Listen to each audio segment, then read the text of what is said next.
રાજકોટ જિલ્લાના ઉપલેટાના ward number 6ના બિનહરીફ ચૂંટાયેલા સભ્ય લાખીબેન મનોજભાઈ નંદાણીયા દ્વારા 217 લોકોને પોતાના ખર્ચે હરિદ્વારની યાત્રા કરાવવામાં આવી હતી। આજે ઉપલેટા વોર્ડ નંબર 6ના સભ્ય મનોજભાઈ નંદાણીયા દ્વારા હરિદ્વારની યાત્રા કરાવવા માટે લઈ જવામાં આવ્યા છે અને ઉપલેટા વોર્ડ નંબર 6માં જે સભ્યો ચૂંટાઈ આવેલા છે એવા લાખીબેન મનોજભાઈ નંદાણીયાના ઘરના અને તેમના પરિવારને એવા વિચાર આવ્યા હતા કે આજે 45 થી 50 વર્ષની ઉંમરના જે કોઈ પણ મોટી ઉંમરના હોય તેમને હરિદ્વારની યાત્રા કરાવી છે અને આ યાત્રા વિજયની યાત્રા છે। વર્ષો વર્ષ આવી યાત્રા કરાવતા રહે તેવી શુભકામનાઓ સાથેના મનોજભાઈને આશીર્વાદ આપવામાં આવ્યા હતા। જે લોકો યાત્રા ગયેલા છે તેના પણ આશીર્વાદ સાથે છે અને હરિદ્વારના દર્શન કરી અને મનોજભાઈ હજુ પણ આગળ વધે તેવી શુભકામનાઓ સાથે તેઓ જય દ્વારકાધીશના નારા સાથે આ યાત્રાળુઓ દ્વારિકાધીશની યાત્રાએ નીકળ્યા હતા।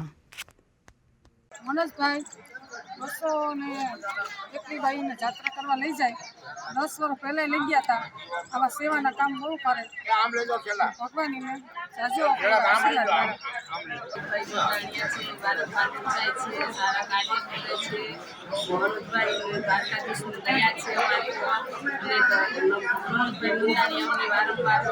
મોટી ઉંમરના બધાને જાત્રા કરાવે છે અને એના અમારા તરફથી બધાના એના આશીર્વાદ સારા આશીર્વાદ આપી છીએ। અમે સારા કાર્ય કરે અને અમે વોર્ડ નંબર 7માં મનોજભાઈ નંદાણીયા આપણે બધે જે ગ્રુપમાં અત્યારે યાત્રા કરાવે છે દર વર્ષે દર 5 વર્ષે એ લોકો ફ્રીમાં બધાને લઈ જાય છે અને એમાં અમારા વોર્ડમાં કામ પણ બહુ સરસ કરે છે અને મુરલીધરની દયા છે કે આવું કામ કરતા રહીએ અને બધાને આવી રીતે યાત્રા કરાવતા રહીએ એવી શુભકામના બધાને।